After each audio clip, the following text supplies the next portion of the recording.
Gates open, they're up and racing as expected. Antoine Dugo draws for your lead. Running in second is Fortune Dancer.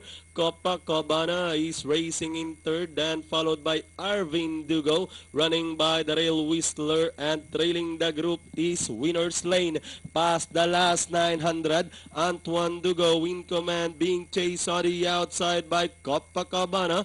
Fortune Dancer racing in third, and moving up now is Arvin Dugo. Whistler is by the rail second last, and Winner's Lane is running at the tail of the field. Past the last 600, Antoine Dugo still leading the field. Copacabana remains in second, and closing in a win third is Arvin Dugo. Fortune Dancer, Whistler remains second last, and Winner's Lane as they turn for home. Antoine Dugo still leading the field. Arvin Dugo now moving up down on the inside. Copacabana remains in third with the last 200 meters more to run.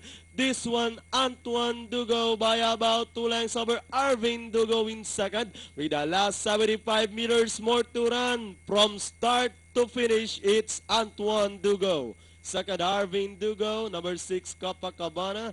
Then comes Whistler, Winner's Lane, and Fortune Dancer.